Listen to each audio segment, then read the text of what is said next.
Kita kalau nak takut ni, biar takut dengan berilmu. Itu kita takut pada siapa? Allah. Kita takut pada Allah kerana ilmu. Kerana orang yang tak takut pada Allah kerana tak ada ilmu. Dia tidak Allah, kita tak boleh melihat. Tak boleh melihat Allah. Setengah orang, dia mencabar Allah sebab dia rasa dia tak nampak Allah. Dia tak nampak Allah atau merasakan Allah tu seumpama macam kita. Macam makhluk. Jadi tak ada perasaan takut itu kepada Allah sebab tak ada ilmu. Allah berfirman, hudaw wa rahmatul lil ladzina hum li rabbihim yarhabun. Sebagai petunjuk dan rahmat bagi orang yang takut kepada Tuhan mereka. Kita ditanamkan ada perasaan takut. Sebab tu perkara pertama iman. Rukun iman tu kita belajar. Beriman kepada Allah. Maksud beriman tu apa? Percaya, yakin pada Allah Subhanahu Wa Taala, kekuasaan Allah. Yakin bahawa Allah Subhanahu Wa Taala maha membalas. Maha berkuasa. Cukuplah dengan apa yang diciptakan oleh Allah Subhanahu Wa Taala menjadi pengajaran kepada kita. Agungnya, hebatnya Allah. Cukuplah dengan kehidupan dan kematian. Allazi khalaqal mauta wal hayata liyabluwakum ayyukum ahsanu amala. Kematian dan hidup itu sebagai pengajaran nak menguji kepada kita siapa lebih baik amalan. Melihat kehidupan orang, melihat kematian. Siapa berkuasa mematikan orang? Manusia atau makhluk? Dah tentu Allah. Saat Allah mematikan, tidak ada siapa yang mampu untuk menghidupkan. Saat Allah nak menyelamatkan, memberikan kehidupan, siapa pun tidak boleh mematikan. Nak beritahu kuasa Allah. Kekuasaan Allah SWT. Maka takutlah kepada Allah. Orang yang Allah beri petunjuk kepada rahmat bagi orang yang takut kepada Tuhan, kepada Allah SWT. Juga ayat yang selalu kita dengar, innama yakhshallah min ibadil ulama. Sesungguhnya orang yang takut pada Allah dari kalangan hamba-hambanya ada kalangan ulama ataupun orang alim. Kenapa orang ulama ni takut pada Allah? Sebab dikenal. Dia hakikat tu dia tahu.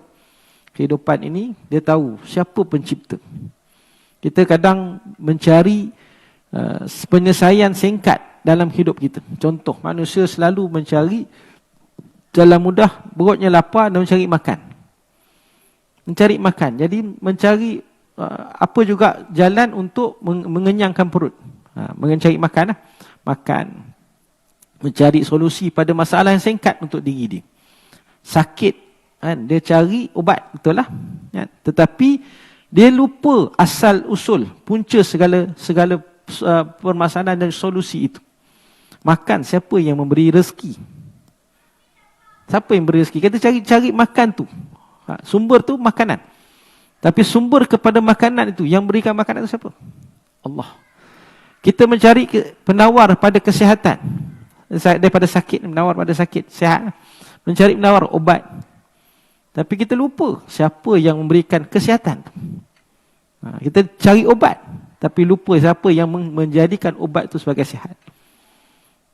Kita mencari kehidupan, berusaha mengelak kematian, tapi lupa siapa yang memberikan kehidupan. Itu selalu manusia lupa. Itulah sepatutnya kita cari.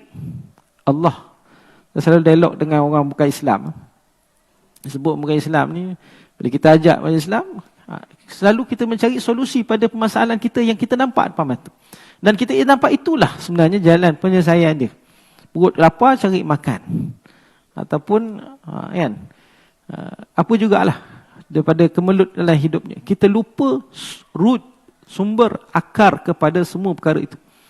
Yang beri kita makan, rezeki, sihat, hidup adalah Allah SWT. Itulah sepatutnya kita cari. Kita tuju. Dan orang yang alim, orang yang ilmu, dia tahu hakikat itu. Bahawa dia tidak benda semua yang dia dapat tidak datang dengan sendiri. Walaupun dia berikhtiar, berusaha. Melainkan ada yang memberi, iaitu Allah. Dia mencari. Sebab itu orang yang takut pada Allah di kalangan kamu adalah orang ulama, alim ulama. Orang yang alim, orang yang mengerti, orang yang belajar. Yang tahu hakikat kehidupan.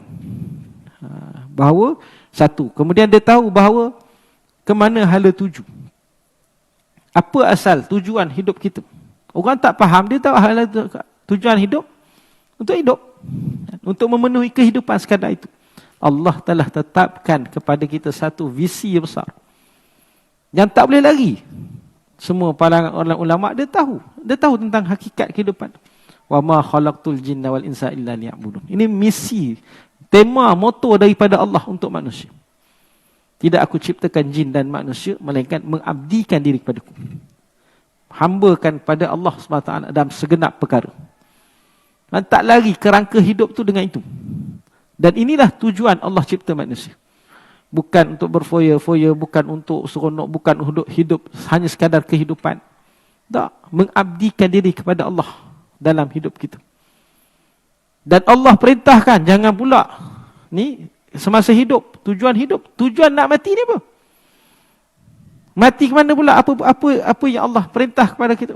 Wala tamutunna illa wa antum muslimun. Allah perintahkan jangan kamu mati melainkan dalam keadaan kamu menyerah diri kepada Allah, dalam keadaan muslim.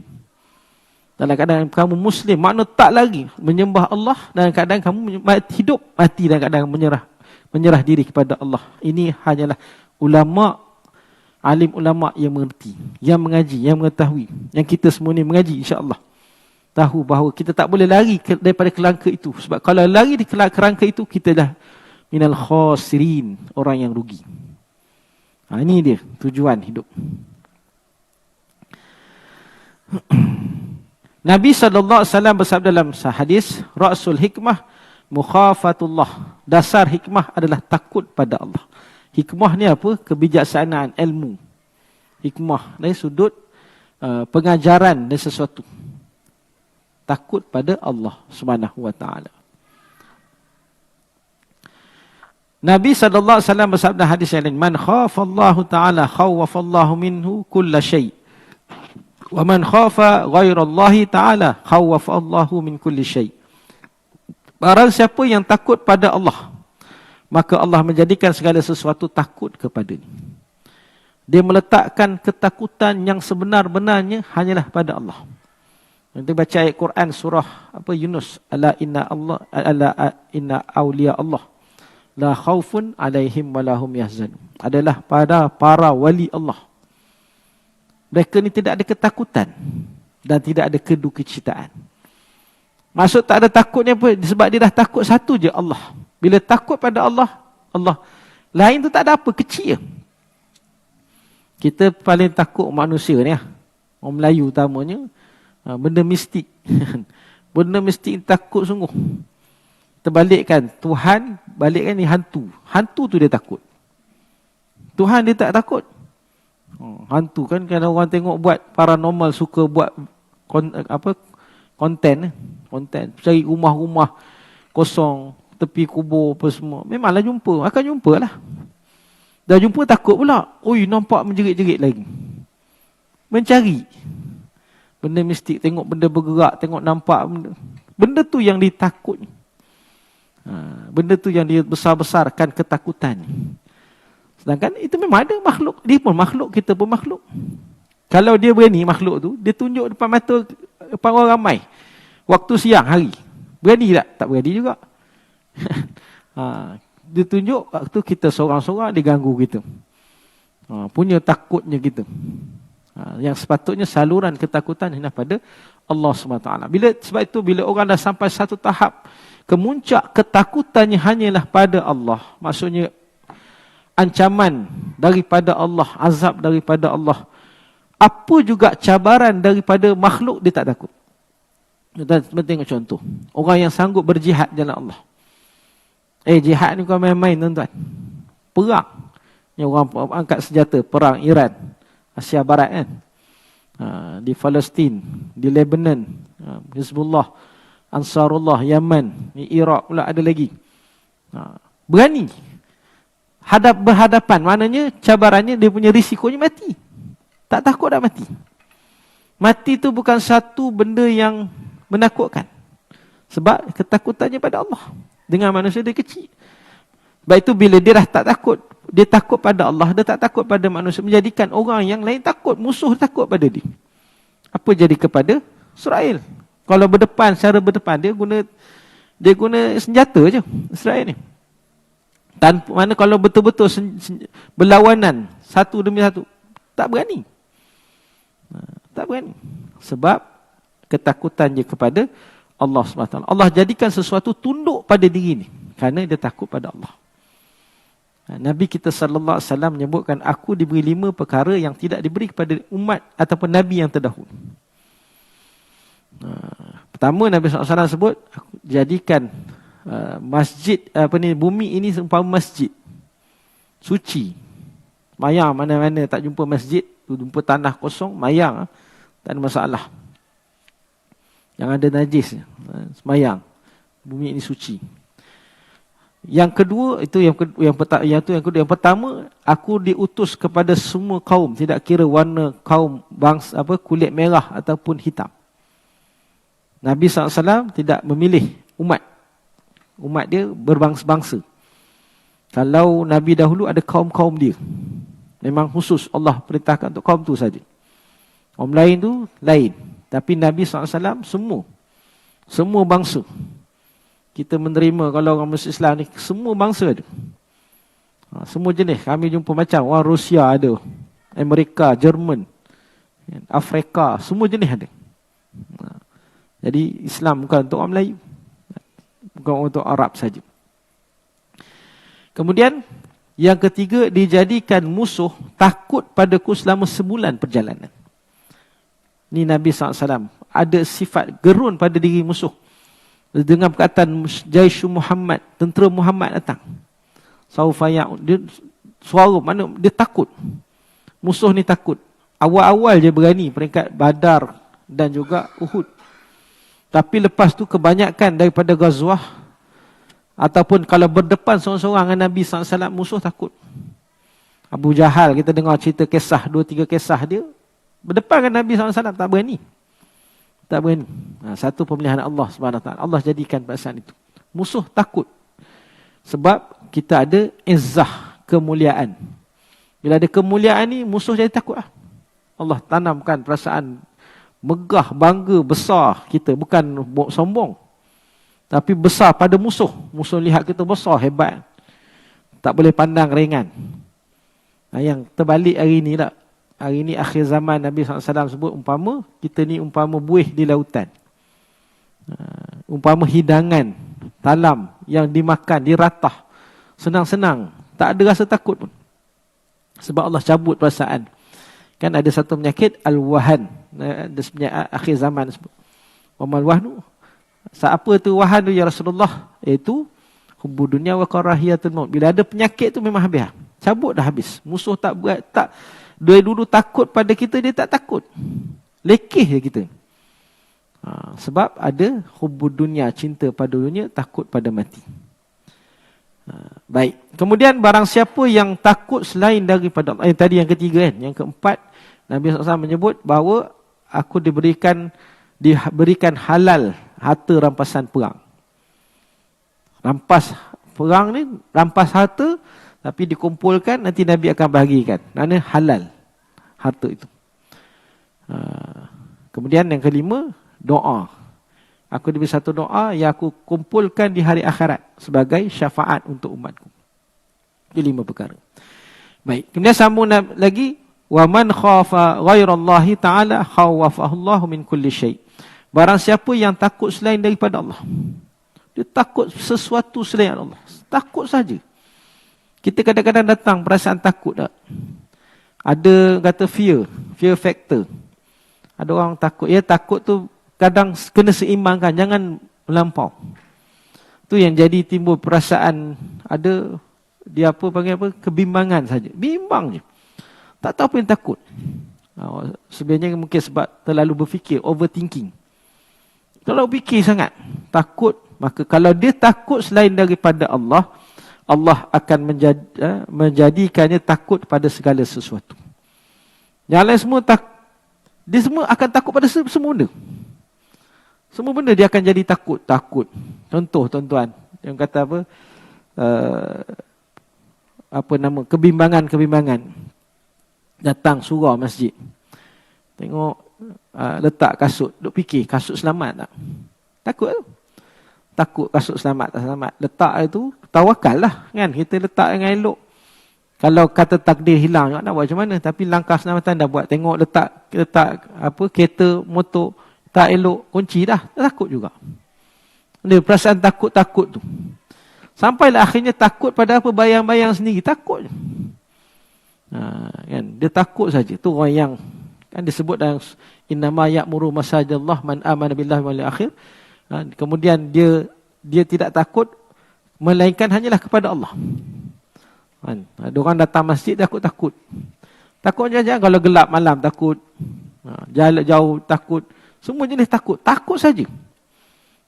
Jadi bila orang ni takut kepada selain Allah, Allah akan jadikan dia juga takut pada segala sesuatu. Semua takut. Makan takut. Takut nak makan. Nyakit takut. Semua benda-benda takut. Sebab itu kita ada dalam Islam namanya konsep tawakal. Tawakal ni bukan tak ada ikhtiar. Tapi kita tawakal pada Allah. Allah yang lindungi kita. Kita keluar rumah. Jalan raya yang sibuk. Nak pergi masjid. Memang pernah berlaku banyak juga kemalangan-kemalangan. Orang pergi masjid mati. Tapi, apa nak takut? Kita minta perlindungan pada Allah. Bismillahirrahmanirrahim. La haula wala quwwata illa billah. Serah pada Allah. Kalau kita takut selain pada Allah, yang ketakutan itu tak berasas, Allah jadikan kita takut pada semua benda. Takut saja. Nak cakap benar, takut apa? Macam-macam. Kan? Kalau cakap betul, nanti orang kritik, orang kata takut kena kritik. Tak boleh. Akhirnya dia takut kepada sesuatu selain Allah. Allah jadikan dia takut pada segala sesuatu. Nabi SAW bersabda, dan ini hadis qudsi, qala Allah Ta'ala, firman Allah SWT, wa izzati wa jalali la ajma'u ala abdi khawafaini wala ajma'u lahu amnaini fa iza aminani fid dunya akhaftuhu yaumal qiyamah wa idza khafani fid dunya amantuhu yaumal qiyamah. Hadis riwayat Imam Ibn Hibban. Allah berfirman, demi kemuliaan dan keagunganku, aku tidak akan kumpulkan dua ketakutan sekaligus kepada hamba-Ku. Akan ada dua jenis ketakutan. Dan kemudian aku tidak pula mengumpulkan dua keamanan sekaligus padanya. Mana kita ni ada dua ketakutan, dua keamanan. Tak akan berlaku itu. Allah sebut. Apa dia?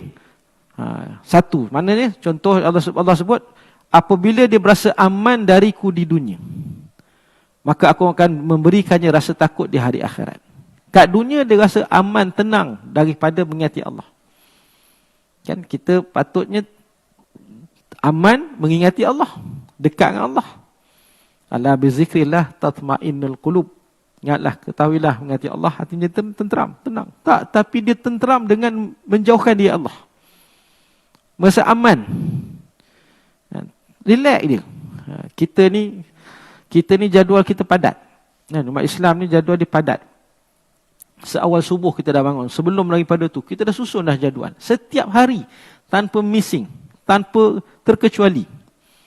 Mungkin adalah waktu-waktu hujan lebat tak boleh nak pergi masjid, ataupun adalah waktu-waktu tu, tapi jadualnya tetap. Tuan raya ke tak raya, kita berhenti cuti ke daripada ibadah? Tak. Terus. Sampailah kita bertemu dengan Allah. Maknanya kita susun, dan kita rasa macam tak cukup masa. Macam masih lagi kita ni kosong, kurang dalam kepada pengabdian daripada Allah. Sentiasa nak upgrade. Itu tanda orang yang memang, sebab apa? Dia rasa takut kepada Allah. Takut kita ni dalam keadaan tengah leka, Allah ambil nyawa. Kita buat maksiat ataupun kita buat ibadah, Allah tak terima lagi. Tak sampai darjat ikhlas lagi. Takut itu.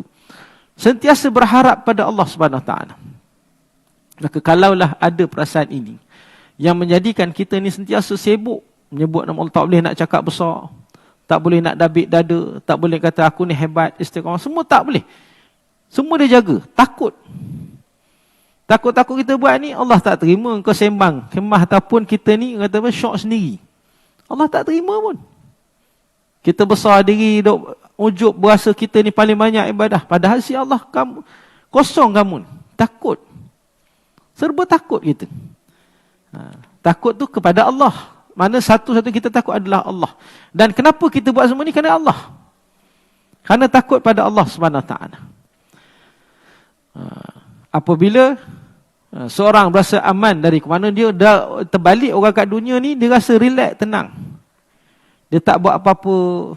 Dia rasa dia selamat. Ni banyak perasaan-perasaan yang orang yang pernah hidup sebelum daripada kita merasakan bahawa dia akan hidup 1000 tahun ni. Dia tak akan mati-mati.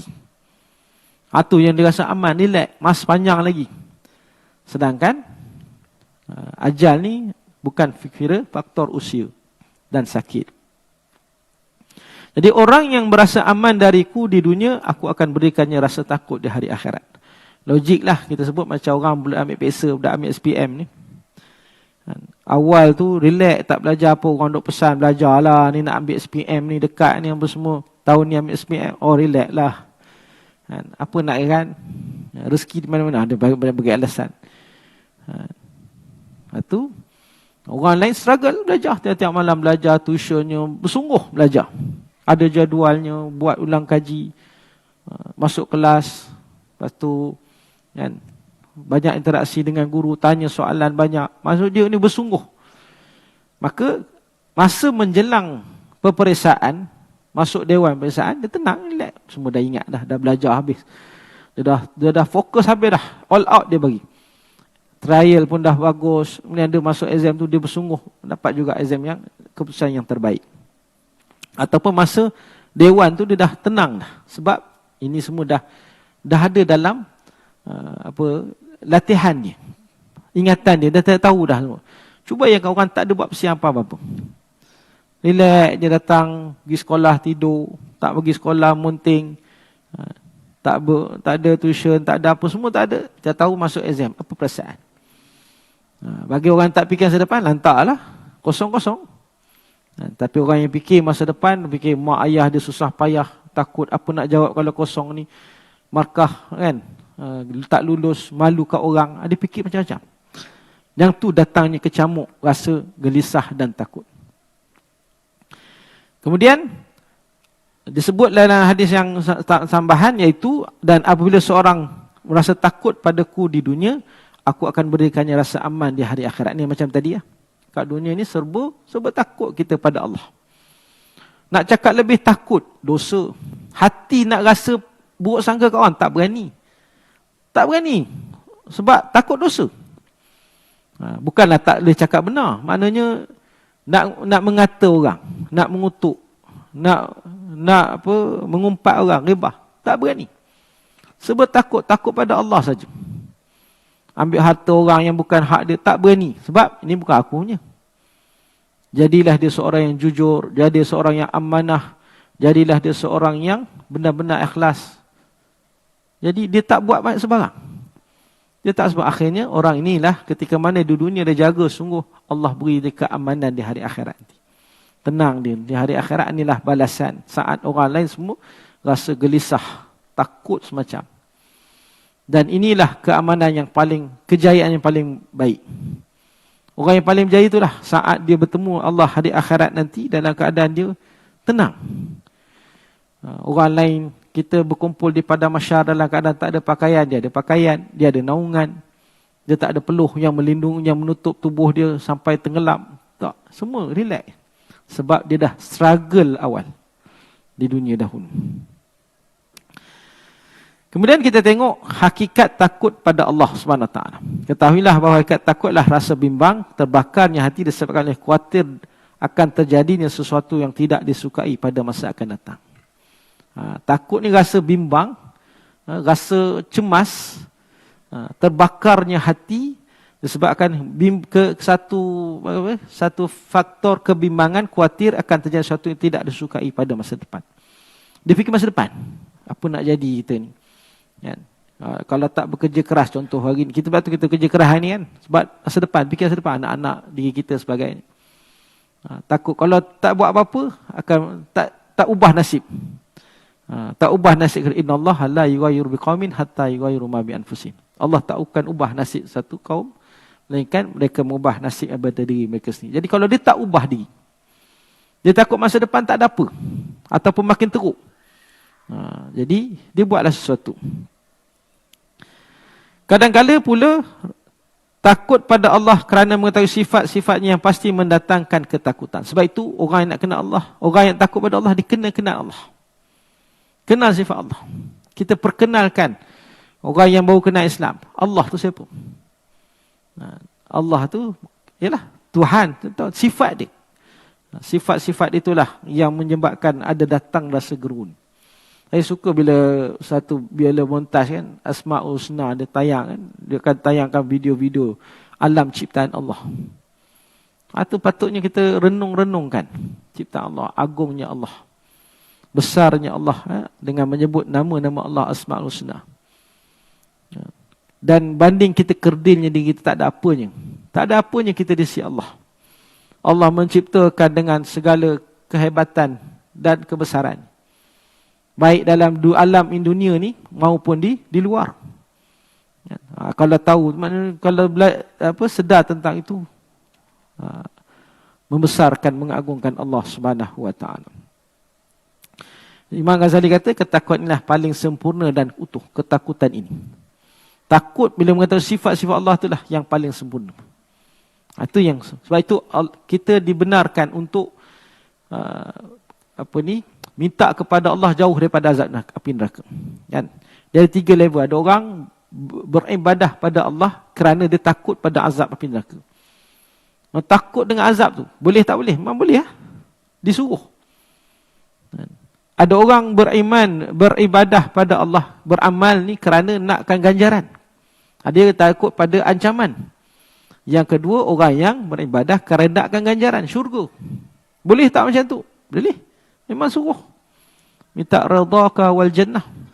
Minta syurga, redha dan syurga Allah. Minta doa pada Allah, masukkan kami dalam syurga. Para Nabi pun minta gitu. Dan ada satu kedudukan lagi, beriman, beribadah pada Allah kerana semata-mata kerana Allah. Dia dah tetap peduli dah soal azab, memang dia takut. Tapi Allah semata-mata. Itu tinggilah kedudukannya. Kita ni cukuplah dengan 3 benda ni, kita di sisi kita takut dengan azab Allah, yang selain daripada kita mengharapkan ganjaran daripada Allah. Dan serta kita mengharapkan redha daripada Allah. Yang kita cari ni redha Allah. 3 ni menjadikan kita benar-benar takut pada Allah. Fikirkan bahawa kita ni tak ada nilai di sisi Allah. Macam mana nak menjadikan kita bernilai di sisi Allah? Tu kena struggle, usaha menjadikan diri kita bernilai di sisi Allah. Sedang asalnya kita tak ada nilai. Ya ayuhan nas, antumul fuqara ilallah. Kamu semua yang bergantung pada Allah. Wallahu wal ghaniyul hamid. Allah maha kaya lagi maha terpuji. Tapi sebab tu kita nak jadikan diri kita bernilai. Allah memberikan nilai yang tinggi kepada kita. Ada orang yang Allah memuliakan diri ni. Allah bahasakan, aku membeli. Innallaha ashtara minal mu'min anfusahum bi amwalahum bi annahumul jannah. Yuqatiluna fi sabilillah fayaqtalun wa yaqtalun. Ini orang yang berjihad di jalan Allah. Allah membeli jiwa dia, sedangkan diri kita tak ada nilai. Ini orang yang Allah muliakan dia. Gitulah orang yang bertakwa. Orang bertakwa, pandangan Allah yang mulia, in akramakum innallaha atqakum. Orang yang paling mulia di sisi Allah kalangan kamu bukan orang yang paling kaya. Kalaulah Allah mandang hanya kekayaan, kita ni memang kena layak bergaduh jadi kaya. Kalau Allah memandang hanya pada kekayaan. Kalaulah Allah memandang kita ni hanya kepada kebangsawanan, kepada apa lagi? Kepada darah keturunan, maka kita boleh menyesal. Boleh menyesal kenapa aku jadi begini, tak jadi bangsawan, ataupun buatlah sesuatu supaya kita jadi bangsawan. Tapi itu bukan pandangan Allah. Allah memandang kemuliaan inna akramakum innallaha atqakum. Ini melegakan kita yang semua orang boleh dapat, iaitu orang yang bertakwa di sisi Allah Subhanahu wa taala. Ada seorang kita jumpa baru ni, dia mengemis lah. Dia tidur, dia orang bukan Islam. Dia duduk tepi tokong, mengharapkan ihsan, bantuan tokong. Dia orang bukan Islam, orang kafir. Dan tidur pun duduk macam dia bagi satu kereta buruk, duduk dalam kereta buruk tu lah tidur. Berbulan, bertahun. Sebab tu dia tanya kenapa orang tak nak bantu. Dia miskin, siapa nak bantu? Dia memandanglah, mereka memandang ada darjat dan sebagainya. Dia cakap mari masuk Islam. Islam tidak pandang pada itu. Bahkan Nabi mengajar kita supaya kasih kepada fuqara. Kasih kepada orang miskin. Jadi kamu dengan saya sama darjat dengan adanya ikatan Islam dan iman. Ucap syahadah, kita bantu sekadar apa yang kita mampu, kita bantu. Dari segi dia tak ada tempat tinggal, kita beri tempat tinggal. Dia bukan orang yang asalnya memang mengemis daripada muda, tak. Kebanyakan orang bukan Islam ni sampai satu faktor umur, waktu pencin, habis mungkin tak berkeluarga, ataupun dah keluarga, tak ada harta, akan dibuang. Kebanyakannya akan dibuang keluarga. Mengemih lah. Walaupun dulu dia bekerja keras dalam keluarga, tapi sampai satu tahap umur, kebanyakan kita jumpa. Yang kedua, kalau sakit, macam manis, apa sakit kronik, nak bela ni, fikir panjang, keluarga buang itu. Kita ambil kutip dia, jadikan di Islam, kita angkat kedudukan mulia, kamu dengan saya sama darjat. Allah tak pandang latar belakang kita, Allah pandang takwa kita, hati. At-taqwa hahuna, di hati. Orang macam ni bila dia tahu pembelaan dalam Islam, lega. Menunjukkan Islam tak membezakan darjat, keturunan, pangkat. Itu bukan dipandang besar oleh Allah Subhanahu Wa Taala. Maka disebabkan Allah pandang takwa tu, kita lega. Tak adalah kalut sangat, struggle sangat, cari duit. Bukan tak cari duit, tak jadi nak kaya sangat. Kalau jadi miskin, tak jadi hina kita. Miskin bukan hina di sisi Allah. Orang yang tidak ada pangkat bukan hina di sisi Allah. Tapi orang yang mulia di sisi Allah, orang yang bertakwa. Itu yang Allah pandang. Baik. Disebutkan sebab yang mengenal Allah pasti melahirkan ketakutan kepadanya. Orang yang betul-betul kenal Allah. Baik itu awal agama ni mengenal Allah. Awal ini ma'rifatullah. Mengenal Allah. Kenal Allah. Tauhid. Apa sifat Allah tu. Barulah datangnya. Kita tak kenal orang. Macam kita tak kenal orang. Macam kita nak faham orang. Kena belajar. Kena study pasal orang. Barulah kita mengenali dia. Begitulah mengenal Allah. Sebab itu Allah sebut innama yakhshallahu min ibadil ulama. Hanyalah orang yang takut pada Allah di kalangan hamba-Nya, kalangan para alim ulama. Sebab mereka mengaji, belajar tentang ilmu berkaitan dengan Allah. Sumber ilmu Allah. Dari Quran, hadis. Sumber mata air yang mengalir. Jadi orang yang banyak mengaji tentang agama dari Quran, dialah banyak mendapat ilmu. Dapat ilmu. Yang hujung pada ilmu tu akhirnya sampai pada Allah. Kenalkan dia kepada Allah. Jadi ada soalan, kerana orang yang jenis makin alim tapi tak takut pada Allah. Ni ada masalah, sesuatu yang tak kena pada dia. Makin dia alim, makin dia nak mencabar, berdebat, nak tunjuk pangkat. Itu ada sesuatu yang tak kena.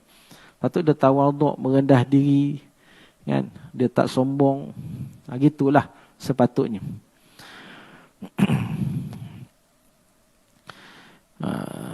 Kemudian Nabi SAW bersabda, ana akhwafukumullah lillahi ta'ala. Aku adalah orang yang paling takut pada Allah. Sebab Nabi kenal Allah. Allah buka lagi satu ilmu, betul, hijab Nabi SAW sampai ke muncaknya di Sidratul Muntaha, yang tak ada seorang pun pernah akses masa hidup menaikkan Nabi SAW. Jadi dia akses, dia buka, maka Nabi mengenal Allah. Sekenal-kenalnya, maka Nabi lah orang yang paling takut pada Allah. Itu Nabi banyak menangis. Kan? Kalau solat tu Nabi khusyuk yang luar biasa. Sebab dia kenal Allah SWT. Diperlihatkan, dah diperlihatkan syurga neraka. Azan ya. Kita 2 minit lagi. Bila nak masuk? Okay. Kita 2 minit. Ketahuilah bahawa kenyataannya, dalam menghindari binatang buas, seseorang tidak akan takut kepada binatang buas apabila dia tidak benar-benar kenal. Sama kita tengok binatang, tengok macam jinak je. Nak pegang rupanya binatang makan orang. Tak kenal, maka dia tak ada perasaan. Kalau dia tahu ada knowledge, oh binatang ni bahaya ni. Bahaya, tak boleh dekat. Maka dia akan menjauhi binatang tersebut. Itu beza makhluk dengan Allah. Kita takut dengan binatang, makhluk, kita lari daripada makhluk tersebut. Ada tak perasaan takut syaitan? Ada. Allah suruh kita minta lindung. Min hamazatis syayatin. Minta lindung daripada syaitan. Takut. Takut apa? Takut gangguan dia. Minta lindung pada Allah, lari daripada syaitan. Tapi dengan Allah, takut pada Allah mesti dekat. Seumpama anak-anak kecil kan, bila dia nak dapat perlindungan, mesti dengan ayah dia, mesti dekat dengan ayah dia. Gitu. Tempat yang paling selamat untuk dia berlindung adalah budak untuk mak ayah dia. Paling selamat. Dia dah kapan dalam pemantauan mak ayah dia. Dia tempat paling selamat.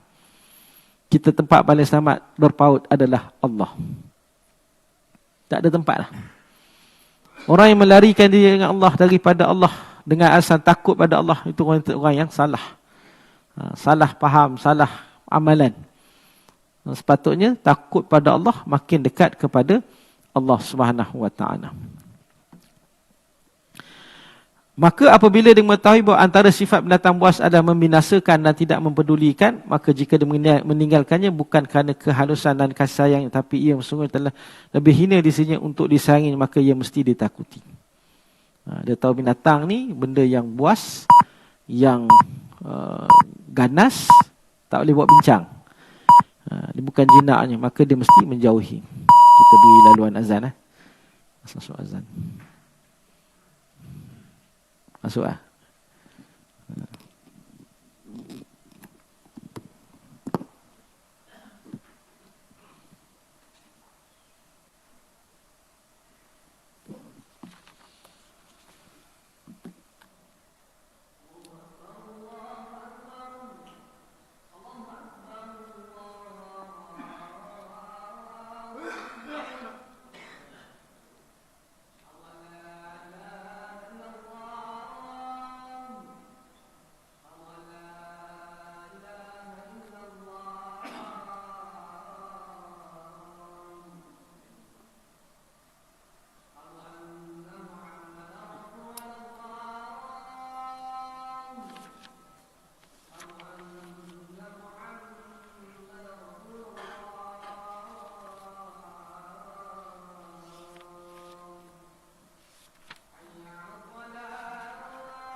Muslimin dan muslimat yang dirahmati Allah sekalian. Kita sambung sikit dalam 5 minit insya-Allah. Jadi analoginya, kalau kita tahu bahawa satu makhluk binatang tu ganas, buas, kenal binatang tu, maka kita tak akan dekati. Contoh, kita tahu dia ni berbisa. Kalau gigit ni kata dia akan menyebabkan mati kita, maka kita tak akan benarkan dia gigit itu. Nak tangkap dia sebagai contoh, elakkan daripada mulut dia ke apa, ikutlah, dia ada racun, ditaring dia kaki dia ke, maka kita elakkan sebab ada pengetahuan tentang itu. Atau paling jauh, kita larikan diri sebab ni tak boleh, binatang tak boleh pinjang. Bukan benda yang jinak, dia buas. Satu binatang buas ni, dia ada hukum memelihara binatang buas kat rumah. Ada juga kan, dia tak dibenarkan sebab dia bukan peliharaan. Jadi kita akan jauhkan diri daripada. Itulah sifatnya makhluk. Termasuk syaitan. Ada tak perasaan takut? Bukan kita takut pada syaitan menyebabkan kita jadi menyembah syaitan ni, tak. Sebab dia gangguan dia. Kita takut pada gangguan dia, godaan dia. Sebab itu Allah suruh kita dalam pada kita nak baca Quran, mesti sebut minta in hamazatis syayatin. Aku minta lindung pada Allah dari syaitan. Kenapa nak baca Quran kena minta lindung dari syaitan? Sedangkan baca Quran tu syaitan lari. Nak menunjukkan sehebat baca Quran tu pun kita kena minta lindung pada Allah agar syaitan tak ganggu kita. Ganggu ni dari sudut mungkin dia datangkan rasa was-was, rasa ujub, rasa riak, rasa sum'ah dan macam-macam lain. Kita minta lindung pada Allah. Atau jadi malas, baca Quran sikit, ngantuk. Syaitan datang. Walaupun syaitan bila dengar Quran dia lari. Bayangkan dalam kehidupan seharian kita.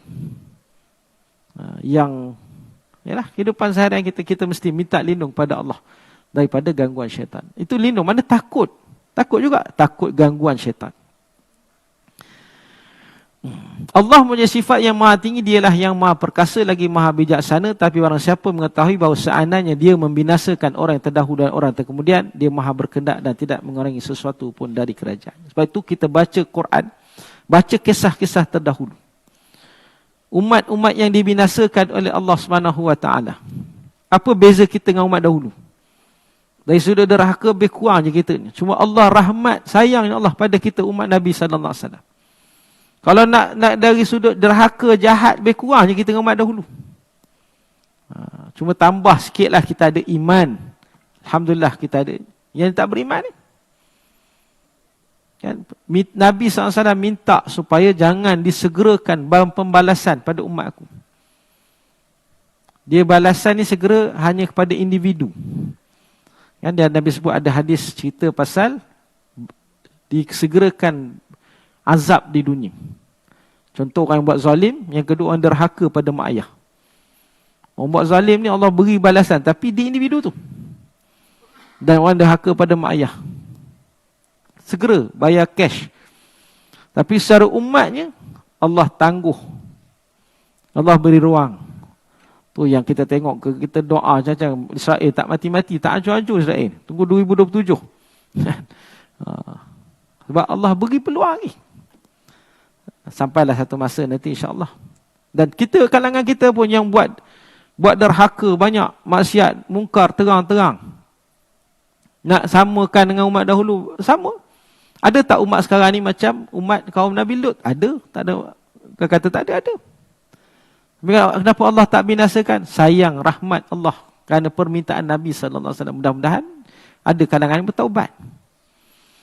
Jadi kita belajar kisah dahulu bagaimana Allah membinasakan umat-umat dahulu. Yang mereka ni jauh lebih hebat, perkasa, lebih pandai, lebih kuat daripada kita. Belajarlah daripada itu. Mengembaralah, fasihu. Mengembaralah kamu atas muka. Itu nak beritahu tentang kehebatan, kebesaran Allah Subhanahu Wa Taala. Allah Maha berkuasa nak buat sesuatu. Jadi dengan itu akan timbulnya rasa, ya Allah, Allah berhak nak hukum kita dengan kedurhakaan kita. Tapi Allah sayang pada kita, maka hendaklah ada rasa takut pada Allah. Takutlah pada Allah. Takut-takut kita ni mati kita Allah hukum. Ataupun lepas mati nanti Allah hukum. Dengan balasan azab yang teruk. Kan? Azab yang besar yang kita takut. Sebab itu kita takut pada Allah Subhanahu Wa Taala.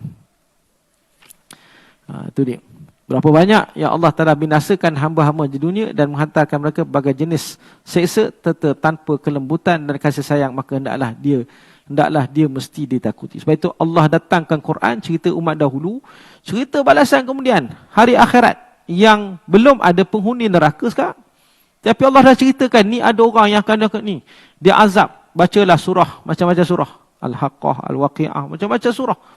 Cerita pasal azab Allah dalam api neraka. Di situ mendatangkan rasa gerun kepada Allah Subhanahu Wa Taala. Yang mudah-mudahan dengan apa yang kita dengar ni, insya-Allah mendatangkan rasa takut sungguh-sungguh pada Allah. Dan kita takut pada Allah, kita beramal dengan ikhlas, mudah-mudahan dengan ikhlas tanpa ada kecenderungan, keinginan kita dengan kecintaan pada dunia ini, insya-Allah. Jadi saya rasa sekadar itulah boleh disampaikan kuliah kita pada malam ini. Mudah-mudahan Allah berkati majlis ilmu pada malam ini. Semua yang baik daripada Allah, yang kurang daripada manusia sendiri. Aqulu qawli hadza wa astaghfirullahal azim li wa lakum. Wassalamualaikum warahmatullahi wabarakatuh. Bismillahirrahmanirrahim. Alhamdulillahirabbil alamin. Wassalatu wassalamu ala asyrafil anbiya'i wal mursalin wa ala alihi washabbihi ajmain. Allahumma inna nastaudi'uka ma 'allamtani fad'na inda hajatina ilaih wa la tansani ya rabbal alamin. Allahumma aghna bil ilmi wa zayyina bil hilmi wa akrimna bit taqwa wa jamilna bil afiyah. Allahumma inna na'udzubika min ilmin la yanfa' min qalbin nasha' min nafsin la tashba' la tustajabu laha. Wa sallallahu ala sayyidina Muhammad wa ala alihi washabbihi wa barakatuh. Alhamdulillahirabbil alamin. Subhanakallahumma wa bihamdika.